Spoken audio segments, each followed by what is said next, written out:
मैं वही हूं जिसके चरणों में शनि भी नतमस्तक हैं।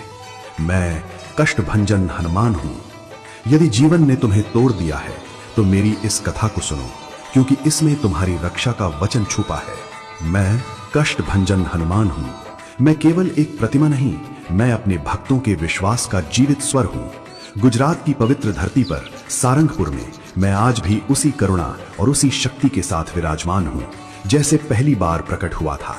यह स्थान केवल एक मंदिर नहीं, बल्कि उन आत्माओं की शरण है जो जीवन के कष्टों से हार चुके होते हैं।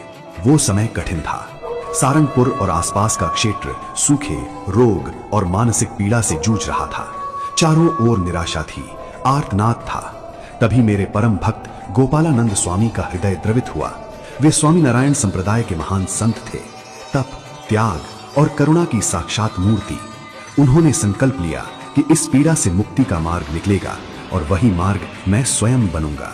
जब मेरी प्रतिमा का निर्माण हुआ तब गोपालानंद स्वामी ने अपनी दिव्य छड़ी से मेरी आंखों का स्पर्श किया। उस क्षण प्राण प्रतिष्ठा हुई। भक्त कहते हैं मैं हिल उठा।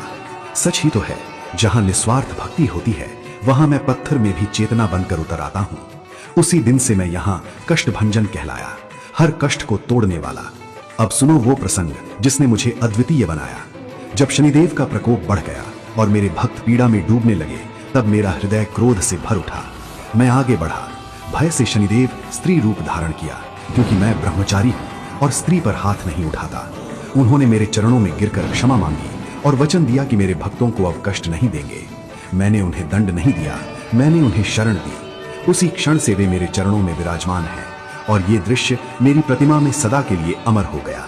आज मैं यहाँ महाराजाधिराज के रूप में विराजमान हूँ, स्वर्ण और रजत के भव्य सिंहासन पर सुनो भक्त, मेरे लिए ये वैभव नहीं, तुम्हारा विश्वास सबसे बड़ा आभूषण है। जो भी यहाँ आता है शनि दोष से पीड़ित, बुरी नजर से भयभीत, मानसिक अशांति से टूट चुका, मैं उसे अपने हृदय से लगाता हूँ। यदि तुम ये कथा श्रद्धा से सुन रहे हो तो तुम्हारे भीतर साहस जागता है, भय पिघलता है, नकारात्मक शक्तियां दूर होती हैं। ये कथा तुम्हें याद दिलाती है कि जब सब साथ छोड़ दें तब भी मैं तुम्हारे साथ खड़ा रहता हूँ। जब जब जीवन भारी लगे मुझे पुकारना, मैं यही हूँ, तुम्हारे कष्टों को अपने चरणों तले दबाए हुए। जय श्री राम।